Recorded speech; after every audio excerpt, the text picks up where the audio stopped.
この晩、ボリショイ劇場ではプーシキンの童話に基づくリムスキー・コルサコフ最後のオペラ「金継」が上演されました。この公演を子どもたちの一団が感激していたのは芸術文化教育の一環としてでしょう。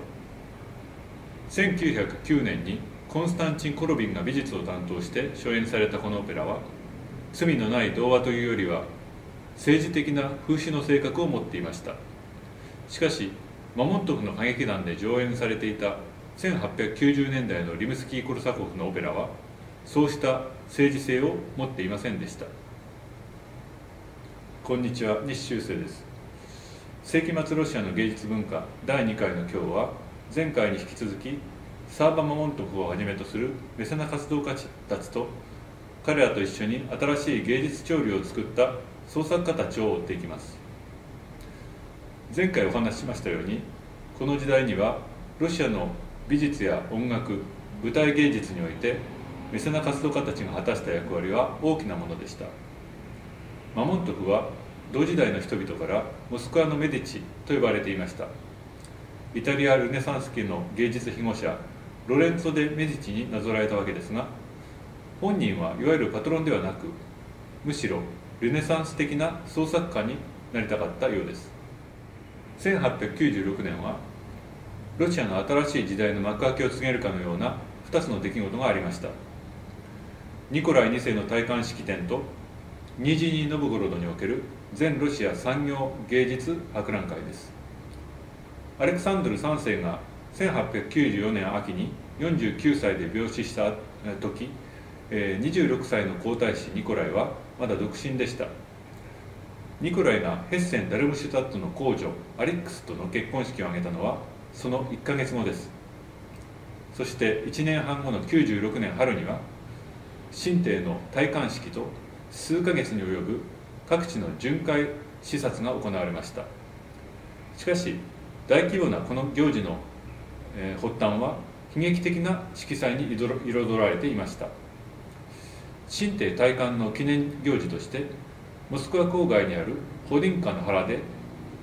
野外大宴会が開かれ、市民たちにビールや記念品が貸しされるという伝統がありました。ところがこの時、殺到した市民たちが転倒し、2000人余りが圧死するという事件が起きたのです。皇帝一行が到着するまでに会場には何事もなかったかのように片付けられていましたが、大蔵大臣ビッテが期待したように会場で演奏される記念音楽が犠牲者を悼むレクイエムに変更されるといったこともなく、その晩神帝夫妻はフランス大使館の舞踏会で踊りました。政府は悲劇的事件の報道を禁止しましたが、噂は市民の間に広がりました。マモントフサークルの画家たちはこの間、政治の動向とは全く無関係に創作の喜びを共有していました。彼らはそこで若い音楽家たちとの愛や友情も育んでいったのです。マモントフはそれまで公演を行っていた劇場との契約が切れて、経営不振に陥った施設歌劇団を再生するために国内外の新作をレパートリーに加えたり、商用でロシア各地に赴く際には優秀な団員候補者を探したりしていました。ペテルブルクの劇場で歌っていたフョードル・シャラーピンはこの時彼によって見出されたのでした。ニージーニ・ノブゴロドは17世紀以来夏に定期市が開かれることで有名でしたが、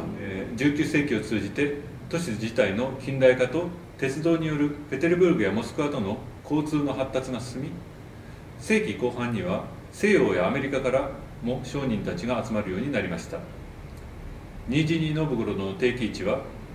町の人口の10倍以上にあたる100万から200万の人々が訪れるという西欧の万国博覧会に匹敵するイベントになったのです。1896年、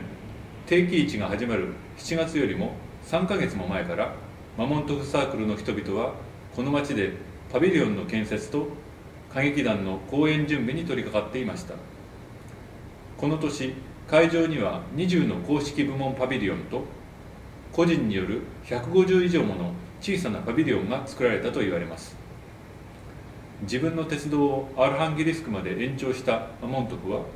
博覧会で極北部門のパビリオンの責任者を任されていました。このデザインを担当したのがコンスタンチン・コロビンです。フョードル・シャリャピンは5月から始まったグリンカのオペラ「皇帝に捧げし命」のスターディン役で大人気を博しました。この時彼はまだマモントフの歌劇団に所属してはおらず、ゲスト出演だったようです。冗談好きのこの青年歌手はパビリオン建設中に